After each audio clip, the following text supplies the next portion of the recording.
Salam alaikum, salut à tous. Vous voyez, donc on est en plein débat encore, parce que ça n'arrête pas d'inventer des sujets, semaine après semaine, mois après mois, année après année, autour en fait du musulman tout court. Je vais revenir après l'explication pour moi pourquoi le problème n'est pas ce qu'ils disent eux, l'islamo-gauchisme, l'islam politique. Le problème c'est le sionisme. Et je vais y revenir en deuxième partie. En première partie, je vais revenir un petit peu sur la situation. Français, je veux dire. Ne tombez pas dans le panneau. On a un gros problème. On avait déjà un problème économique.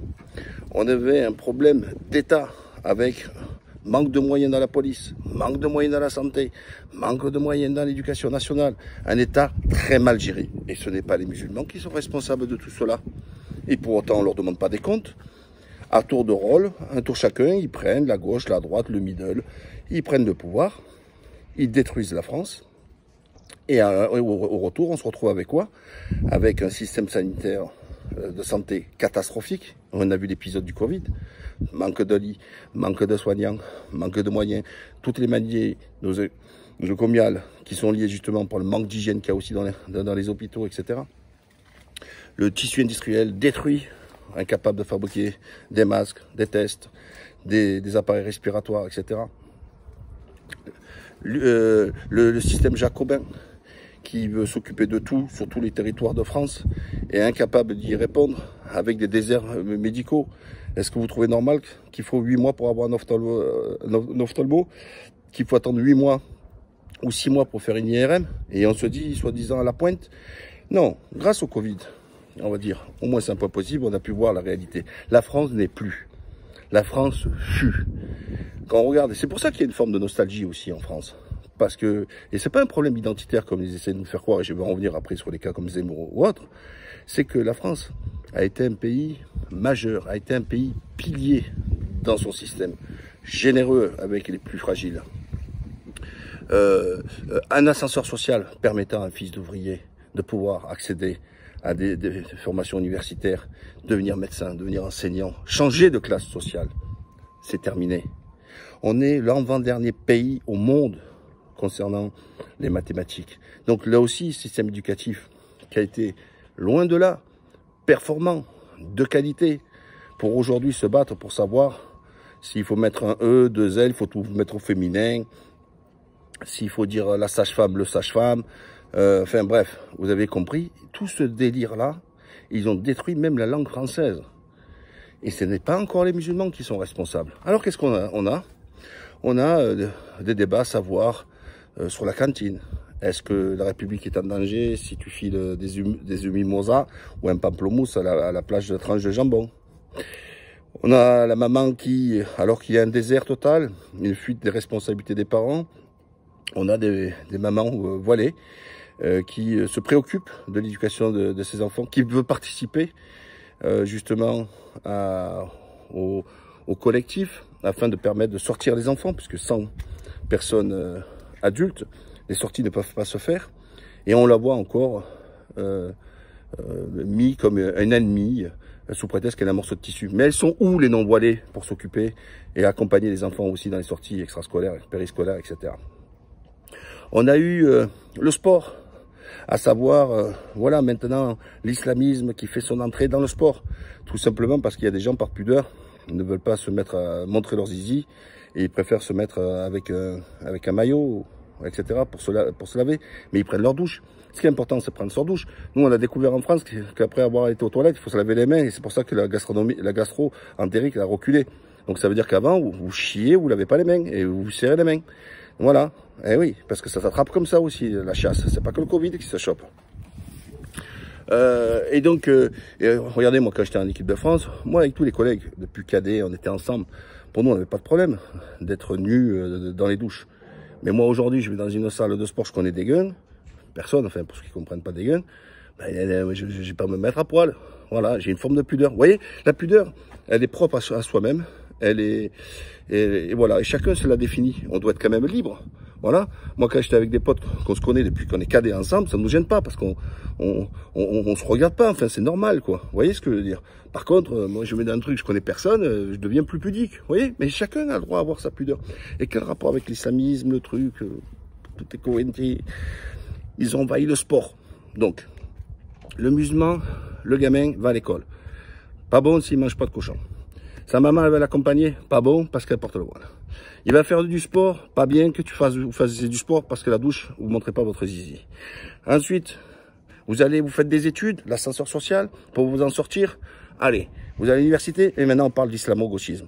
Et la ministre de l'université qui s'enfonce, après qu'il y a eu 600 universitaires qui ont fait une tribune demandant sa démission, alors que concomitamment, on a les imams 2.0 restent à zéro, à bout de trucs, là, à bout de souffle. Et Boussalem l'autre là, Salam alaikum, avec tout leur générique et tout ça, qui a fait la deuxième vidéo sur Bassem. Vous vous rendez compte? En pleine loi sur le séparatisme qui votait, qui est une loi liberticide, on a les Boussouma, on a, je sais plus comment il est, à bout de souffle, Rachid Ndiaye, etc. Il nous fait une deuxième vidéo sur Bassem. Et les gars, franchement. Donc, en fait, c'est buzz pour le buzz. Mais ce qui est le sujet important, ils y vont pas. Pourquoi? C'est un fonds de commerce. Et qu'il faut pas niquer le business. Et qu'ils ont peur que s'ils prennent la fatwa des dirigeants en France d'islamistes, ils sont morts. Le business, il est mort. Je vous dis, l'autre, il avait une barbe comme ça, maintenant elle est taillée. Avant, il avait les cheveux comme ça, maintenant, il met du pinto. Voilà, transformation totale. Pourquoi? Et eux, ils sont là pour l'oseille. Donc, en gros, si on chie sur les musulmans aujourd'hui, c'est parce que les musulmans le veulent bien. Et pour les non-musulmans, regardez bien qu'ils sont pas dangereux, ils sont dociles. Tous les jours, on leur marche dessus, tous les jours, on leur crache dessus, tous les jours, on leur chie dessus. Mais là, malgré ça, les musulmans, voilà, ils se planquent. J'ai pas fini, donc l'université, donc la personne, à l'université, ils disent maintenant, oui, donc il faut faire une enquête. Et ces chercheurs, donc, ont dénoncé tout ça. Qu'est-ce que veut dire l'islamo-gauchisme à l'université? Et puis après, on vous parle de l'emploi. L'entrisme ici. En fait, chaque fois qu'un musulman veut faire quelque chose, c'est un danger, c'est un islamiste. Il n'a pas le droit de rien. Il faut qu'il s'enferme chez lui. Les quartiers, mais qui leur a donné? C'est pas eux qu'on dit, oh, vas-y, bloc 4, troisième étage, c'est pour moi. Non, ils remplissent des dossiers. Et c'est bien eux qui ont dit non. Mohamed, c'est là-bas. Mahmoud, c'est là-bas. François, ah, c'est là. Et après, ils disent, mais ils ont chassé les Français. Oh, deuxième épisode. Regardez dans 93, il y a moins de juifs qu'avant, tout ça, etc. Ils vont plus dans l'école privée. Mais les juifs, depuis tout le temps, ils se sont toujours battus pour faire les écoles privées. On n'en parle pas. Ils se battent aussi pour pas faire qu'il y a des examens sur Shabbat ou pendant des fêtes juives.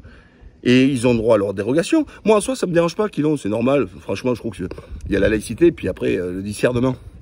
Mais, alors pourquoi vous faites le procès aux musulmans de l'autre côté? Ah ben ils font ramadan, ils sont affaiblis, oh il y a eu ci, etc. On fait pas spécial pour les musulmans. Et c'est qui demande des avantages? Ce sont les juifs. Et on leur donne, et on trouve ça normal. Les musulmans, ils ont rien revendiqué. Ils demandent la tranquillité. C'est tout ce qu'ils demandent. Lâchez-nous la grappe. Laissez-nous vivre tranquille. Laissez-nous en paix. Ben ça, on leur accorde pas. Après, on nous dit islam politique. Donc dès que vous voulez faire de la politique, il y a des maires qui ont gagné des villes. Qui sont certes ah ben on dit, oh, le préfet il doit contrôler pour pas qu'il lutte sur le communautarisme. Mais le communautarisme, c'est vous. C'est vous qui le créez. Vous croyez que quand on va dans le 13e, quand on voit à Belleville, à Paris, le quartier chinois, c'est blindé de trucs chinois. Vous n'avez pas dit, ça y est, on a envahi, on n'est plus en France. On se pose pas la question si les nems ont remplacé la choucroute. Et pourtant, ils sont là, les nems. Tous les bistrots de routiers que nous avions en France, vous vous rappelez à l'époque même du franc, bon pour les plus anciens, on payait 50 francs, 45 francs, etc. Vous avez droit le buffet campagnard, les carottes râpées, les endives, les trucs, un peu de charcuterie, la viande ou le poisson, et café au dessert. Ben tout ça maintenant c'est buffet à volonté, Chinese. T'as droit au buffet aux crevettes, les nems, le riz cantonné, le riz cantonné sans porc, le riz cantonné au poulet et compagnie. Voilà. Et ça, par contre, personne n'a rien dit. La disparition, tous les bars PMU qui sont partis à la main des Chinois. Et on sait qu'ils vont dans les endroits où il y a de l'espèce. Pourquoi? Parce que c'est le moyen plus facile pour blanchir l'argent. Et là, pareil mot. Ils disent pas les mots. Alors il y en a qui vont nous dire, ouais, ben il nous casse pas les couilles, il nous emmerde pas, non, mais quel rapport avec la choucroute? On parle d'identité, là. On parle pas de savoir s'il casse les pieds, il casse pas les pieds et compagnie. On parle d'identité, est-ce que vous êtes dans votre délire? Voilà. Par contre, boucherie halal, ah, pas bon. Le mec, rappelez-vous, Valls, il avait fait fermer. Il était de franchise de Franprix, il n'avait pas voulu vendre l'alcool. C'est sa liberté quand même de vendre, pas vendre un produit. Eh ben ils lui ont fait enlever l'enseigne parce qu'ils vendaient pas le truc. Et on disait, oh là là, ils étaient touchés parce qu'ils vendent pas d'alcool, etc. Mais qu'est-ce que ça veut dire? Mais qu'est-ce que ça veut dire? Mais c'est hallucinant. Si on va rue des Rosiers, là-bas on passe pas. Moi j'habitais dans le 19e, il y avait Yardin, 2 épiceries cachères. Bon, d'un côté moi ça m'arrangeait parce qu'au moins je pouvais leur acheter, j'étais tranquille parce que en tant que musulman on peut manger la charcuterie cachère, en fait tout ça, etc. Mais personne n'est allé dire que dans le 19e c'est un endroit qu'il faut de la saucissaille ou de la boucherie. C'est qui fait du communautarisme quand on est dans les beaux quartiers, dans les bons arrondissements, le 16e, le 8e, Neuilly-sur-Seine, etc. Quand on refuse de faire des logements sociaux pour essayer de faire de la mixité sociale, etc. C'est bien eux quand même. Donc vous pouvez pas d'un côté dire ouais les autres ils en veulent pas, et puis lui dire après ben, ils sont fermés ici. Enfin donc pour revenir pour le sionisme. Alors déjà, moi, je ne fais pas partie de ceux qui sont parano, qui voient du sionisme de partout, etc. Par contre, ce que je vais vous dire, c'est factuel. C'est une réalité. Le poison de la France, c'est le sionisme. Elisabeth Lévy, William Golnaden, Éric Zemmour. Je peux continuer, la liste est très longue. Les BHL, les Fickelkraut, les tout ça, ils sont omniprésents sur les plateaux. Et avec le même discours. Exactement le même discours. Pourquoi? Parce que, comme le peuple français a toujours été proche des opprimés. Et c'est plus proche de David que Goliath.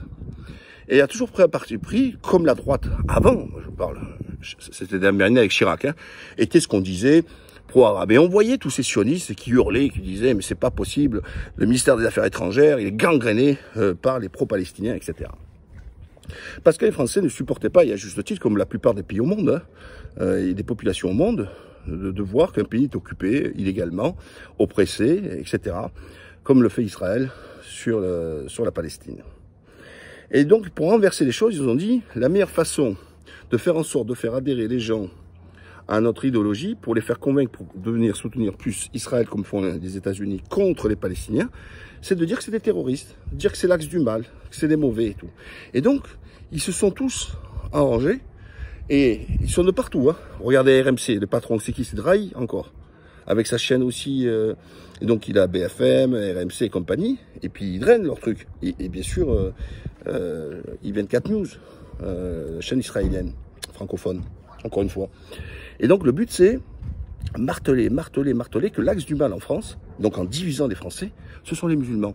Et après, ils vous font la comparaison, ils disent, voyez, ce que vous, et là on voit d'ailleurs Meir Habib qui se gêne pas de le chanter à outrance, ce que vous vivez vous avec les musulmans en France, c'est ce que vivent les Israéliens avec les Palestiniens en Palestine occupée. Voilà, c'est ça. Et le but c'est de leur faire changer. Donc ces gens-là qui vous disent comme Zemmour, j'aime la France, c'est faux. Il n'aime pas la France, Zemmour. Il fait croire, c'est le seul qui prend cette posture de jouer l'assimilé, la culture française, j'ai fait mienne, etc. Mais pourquoi son fils va faire son armée en Israël? Voilà. Pourquoi il tape jamais sur Israël? Posez-vous les questions. Politique internationale, tout ça. Il est pro. Pourquoi? Parce que tout simplement, il est là encore pour faire semblant.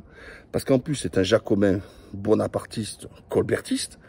C'est-à-dire que c'est l'État fort qui décide de tout sur le territoire, alors que là, il pense que les Français se retrouvent en lui, mais c'est faux. La plupart des Français, c'est-à-dire 80% de la France, se retrouvent en dehors de Paris et réclament justement une décentralisation, une déconcentration, demandent d'avoir un pouvoir plus proche du territoire et ne pas avoir Paris qui s'occupe de tout, mais surtout de rien. Et voilà, ils en ont marre de tout ça, du tout Paris, du tout Paris, du tout Paris. Ils veulent que les décisions se passent localement et que chacun puisse trancher. Comme on peut voir en Suisse. En Suisse, ils font ce qu'ils appellent la votation. Ils font régulièrement, chaque fois, des référendums locaux, de façon à pouvoir trancher des décisions, etc. Ça, c'est une démocratie moderne, vivante, et qui laisse participer les gens. Mais non, nous, on ne demande jamais l'avis au peuple.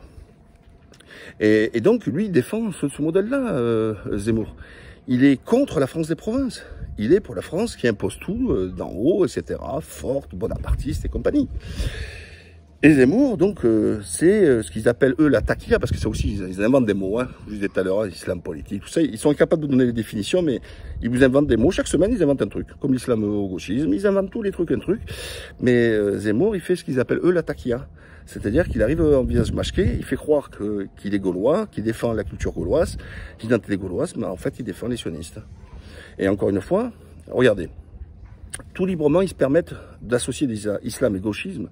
Déjà, l'islam ne peut pas être de gauche. Déjà, la gauche, surtout l'extrême gauche, elle est pour les LGBT, elle est pour le mariage homosexuel, le mariage avec ton chat, avec ton chien, ils sont libertaires, tout ça, etc.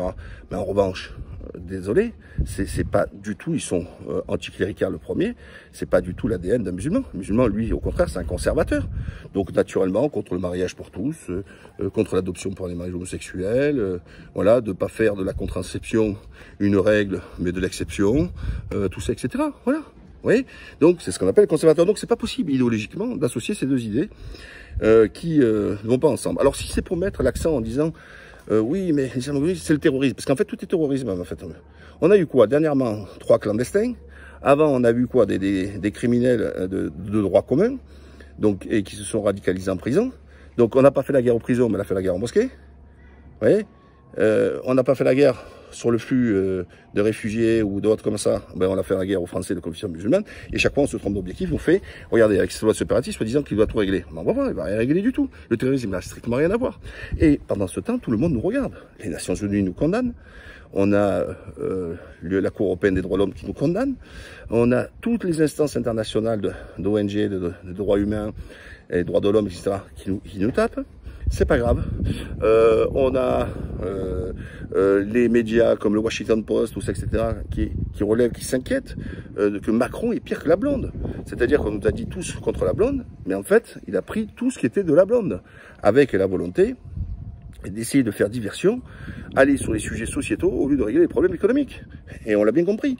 Donc il est tellement plus facile de rassembler pour taper sur les musulmans dans tout ce qu'ils font. Les musulmans sont sur la Lune. Encore heureux, comme j'ai dit, heureusement que le coronavirus, il n'y a pas une variante algérienne. Sinon, on aurait eu encore Zemmour et les autres, ils ont dit, vous vous rendez compte, vous l'avez vu, il faut fermer les portes, c'est l'immigration. Le variant algérien, il est toxique, il nous fait du mal, il s'attrape vite, il s'est islamisé.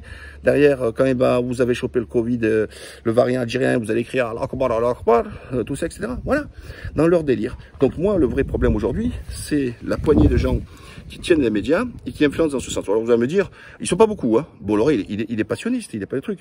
Non. Alors déjà, moi j'en appelle à tous mes frères et sœurs africains. Bolloré fait son gras, il le fait en Afrique. Et dans des pays musulmans, notamment à majorité musulmane, comme au Sénégal, Côte d'Ivoire, etc. Allez-y, faites la misère à Bolloré. Faites en sorte de mettre Bolloré dehors de l'Afrique. Parce qu'en plus, donc ça veut dire que il est islamophile quand il est en Afrique, et islamophobe de l'autre côté, avec des Pascal Pro qui nous invitent que des gens, le fiole et tout, il n'y a aucun débat. C'est même qui vous parlent, qui vous disent qu'ils peuvent rien dire, et qui sont des plateaux qui pensent exactement la même chose, la même idéologie. Attends, quand tu mets Ruffiol, Lévy et Golnaden, c'est quoi qui les différencie? Les trois, ils sont pour dire que les musulmans c'est pas bon, tout ça, etc. Et après, vous parlez de liberté, d'expression, des six trucs. Mais la liberté et la démocratie commence déjà par un débat contradictoire. On met des contradicteurs. Ils ne cessent de parler des musulmans, mais sans les musulmans. Attendez, chaque fois vous parlez de l'islam, mais pourquoi vous n'invitez pas les musulmans? Donc en fait, c'est des non-musulmans qui détestent l'islam, qui viennent parler au nom des musulmans. Ou alors on prend des gens qui sont sortis de l'islam, comme Chalgoumi ou d'autres, et qui viennent dire ce qu'eux, ils veulent entendre. Vous voyez, leur perroquet, leur marionnette. Voilà, on a une situation. Alors, dans les portes de sortie, j'entends beaucoup de gens qui viennent me dire, moi j'ai fait le choix de la Turquie, j'ai la VG, alors ils me disent, oh mais Mourad, c'est facile pour toi, mais quand t'as rien, quand t'as rien à perdre. Voilà, donc tu peux partir à la France. La France, ça t'apporte quoi aujourd'hui? Plus rien. Si t'as rien, attendez, même, on rigole, on parle de Linda de Souza quand elle est venue, mais Linda de Souza, elle était venue avec sa valise en carton. La valise en carton, elle est venue, vos parents ou vos grands-parents, ils sont venus comment? Ils sont venus après, là. Ceux du Maghreb, ils sont venus comment? Rien. Alors, pas de diplôme, que dalle, etc. Mais ils avaient faim, ils avaient la foi en Allah. Mais le problème, c'est que vous voulez, du Mourad, tu m'apportes des solutions. Vous voulez quoi? Je vous trouve un logement, le boulot, je vous remplisse le frigidaire, etc. Mais bougez-vous les fesses. Moi, quand je suis monté à Paris, j'étais à poil, j'avais que dalle, un kimono et un slip. Le judo, j'ai pas gagné d'argent. Je suis rentré d'abord, d'ailleurs, bon, je fais plein d'autres boulots, je ne vais pas rentrer en détail, mais quand je suis rentré à la RATP, c'était quoi? C'était d'assurer au moins un casse-croûte, et d'autre côté, je faisais mon business, donc j'ai pas dormi. Mes collègues, qu'est-ce qu'ils faisaient? Ils faisaient leurs horaires de travail, et puis après, ils s'échangeaient les jeux pour jouer à la PlayStation. Moi, pendant ce temps-là, je me formais, j'apprenais le bâtiment, tout ça, et je me suis lancé dans le business, et j'ai fait le marchand de biens. Vous voyez? Donc, et je suis parti de rien, on m'a rien donné. Je suis venu en Turquie, je parlais pas la langue, j'avais pas de famille, j'avais pas d'amis, je me suis démerdé tout seul. Et aujourd'hui, ceux qui viennent, qui achètent avec moi, ils ont la chance qu'au moins ils s'occupent de rien. C'est-à-dire qu'ils viennent, c'est bon, tac, tac, je m'occupe de tout pour les accueillir. Qu'est-ce que tu veux que je fasse de plus? Par contre, je le fais pour mes clients, pour mes acheteurs, je ne vais pas le faire pour toute la planète, c'est bon, j'ai déjà fait pas mal. J'essaie déjà d'éclairer gratuitement les consciences, que le salut ne vient pas forcément de la France. Alors, le problème, c'est que vous voulez rentrer au paradis, mais vous voulez pas mourir. C'est ça le problème. Donc, avant de me demander quoi, vous dites Bismillah. Déjà, l'intention. Ayez l'intention de le faire. Mais vous croyez, ne venez pas vous dédouaner en disant j'attends qu'il y a quelqu'un qui m'offre tout. Mais vous êtes assisté, vous avez été empoisonné par cette gauche, vous avez été empoisonné par ce social. Putain, mais qu'Allah, il vous protège de cette merde, parce que vous êtes devenus des assistés, parce que vous n'avez pas de courage. Et je vais être poli pour pas dire autre chose, d'accord? Vous avez rien, et même la foi, vous l'avez pas. Parce que quand à la foi en Allah, moi je connais quelqu'un, je donnerai pas son nom, c'est juste un Français converti, il est parti, il avait 4 enfants, etc. Quand il m'a demandé, il hésitait, je lui ai dit, bismillah, paf, il est parti, il est venu. Et puis, alhamdoulilah, maintenant il est content, etc. Il a fait les choix, et il avait 4 enfants, et il avait rien, et ben il avait rien à perdre. Voilà. Mais à vous de vous bouger. Mais s'il faut vous arrêter, qu'on s'occupe de tout, vous voulez quoi aussi? Je vous mette la voiture, le massage compris, le all inclusive. Mais voilà, la France vous a empoisonné la tête. Le système de la système vous a empoisonné la tête. Prenez-vous en main, arrêtez d'attendre des autres. Putain, c'est incroyable. Soyez musulmans, tout simplement. Où c'est écrit dans l'islam, là? Il faut quémander, pleurer, RSA, les allocs, le chômage, les nédiques, tout ça. Rien du tout. Tu retrouves tes manches et tu vas au charbon. Tu dis, mais tu vas au charbon. Eh oui, c'est ça. Donc voilà ce que je comptais vous dire à travers tout cela. J'ai essayé de passer un petit peu sur tous les sujets. C'est pour ça que désolé, la vidéo elle est longue. Mais prenez-vous en main. Prenez-vous en main. Et moi, j'ai un dernier appel à tous mes compatriotes français non musulmans, j'insiste, non musulmans. Ne vous trompez pas d'ennemi. Hein. L'ennemi, c'est le chômage. L'ennemi, c'est les entreprises qui vont fermer. L'ennemi, c'est le fait qu'il y a des territoires déserts en emploi, en structure de santé, etc. L'ennemi, c'est celui-là. L'ennemi, c'est celui qui nous met aujourd'hui dans le trou. Et quand Macron voulait, dans sa réforme de retraite, mettre l'évolution des retraites sur le PIB, et quand vous savez que le PIB a reculé de 8%, donc ça veut dire que les retraités auront perdu 8%. Voilà, et ça, personne ne le dit. Vous voyez, l'essentiel, personne n'en dit. Vous voyez, toutes ces parties-là économiques, personne n'en parle. C'est tellement bon, c'est tellement distrayant de pouvoir parler des musulmans par-ci, pour tous les sujets. Vous voyez, hop, hop, il y a une plante, ah ben, là, l'islam plante. Ils voient de l'islam de partout. En fait, chaque fois qu'ils voient un musulman, ils voient un problème. C'est ça, en fait. Chaque fois qu'ils voient un musulman, ils voient une dérive, etc. Mais avec les millions de musulmans, s'il y avait ce que vous dites là, la France serait en feu. Réfléchissez un petit peu. Et que, Dieu merci, ça reste quelques attentats. Vous voyez, on n'est pas à l'époque du Liban, ou de la Syrie, ou aux compagnies. Donc ça prouve bien qu'à 99,99%, les musulmans, ils emmerdent personne. Et moi, j'en appelle à tous celles et ceux qui travaillent, qui sont chefs d'entreprise. Laissez-les dans la merde. Laissez-leur les RSA et les fonctionnaires. Laissez-leur. Prenez votre argent. Pliez bagages. Pliez bagages. Laissez-leur. Et qu'ils vont comprendre qu'est-ce que vous pesez dans l'économie. Parce que ça, c'est important. Voilà, les amis. C'est ce que je voulais vous dire. Et puis, surtout, j'espère que ça vous porte à réflexion. À la prochaine, Inch'Allah.